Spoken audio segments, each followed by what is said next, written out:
ఒక పూటగా వంట అండి. సాయంత్రం భోజనానికి వెళ్తున్నాం కదా, మేము ఉండేది మా హస్బెండ్ నేను ఇద్దరమే. మళ్ళీ ఫుడ్ వండి వేస్ట్ అండి. ఒక ఇద్దరికి 2 కప్పులు రైస్ పెట్టాను. ఇదిగోండి బీరకాయ ఎగిరేసాను, కొంచెం రసం పెట్టాను. తర్వాత వచ్చేసి ఇదిగోండి మా వారికి గుడ్లు ఉడికేసాను. ఇదంటే గుడ్డు పగిలిపోయింది, ఆ గుడ్లు ఉడికేసి పెట్టాను. అవతల వచ్చండి పెరుగు మజ్జిగ ఎప్పుడు ఉంటానే ఉంటాయి. మనం రోజు ఏదంటే బయటికి వెళ్ళినప్పుడు ఎడపడా వండేసి ఫ్రిడ్జ్లో పెట్టే కన్నా ఆ రోజు సరిపడా వండుతాను. ఇది వెస్ట్ గోదావరి అమ్మమ్మ వంటల వీడియో అండి. మాకు ఒకే ప్రాబ్లం అని చెప్పాను కదండి. యూట్యూబ్ చేసే వాళ్ళకి ఆ చీర వచ్చి ఒకటి వీడియో తీస్తామండి, మళ్ళీ ఆ చీరని తీసి ఉతుక్కుని మళ్ళీ ఇంకొక చోటుకి వెళ్ళి ఎప్పుడు కట్టుకుంటే మొన్న వీడియోలో ఇదే చీర కదా అనిపిస్తుంది.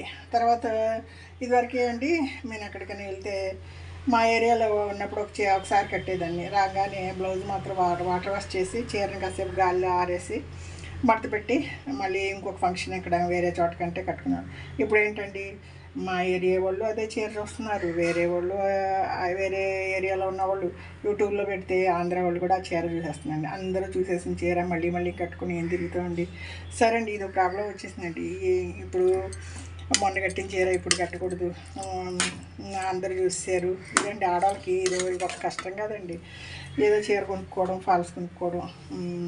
ఇదండి మనకి యూట్యూబ్ వాళ్ళు ఏమన్నా ఒక వీడియో తీస్తే ఒక వీడియోకి ఒక చీర స్పాన్సర్ చేస్తే బాగుంటుందండి. ఆడవాళ్ళకి చాలా కష్టంగా ఉంది. ఎలాగోలా స్టిచ్చింగ్ ఛార్జీలు అవి మేము పెట్టేసుకుంటాం. యూట్యూబ్ వాళ్ళు, ఇన్స్టాగ్రామ్ వాళ్ళు వీడియో చేసే వాళ్ళందరికీ ఒక్కొక్క వీడియోకి ఒక చీర ఇస్తే మంచిగా ఉంటుందండి. ఇది వెస్ట్ గోదావరి అమ్మమ్మ వంటల వీడియో అండి.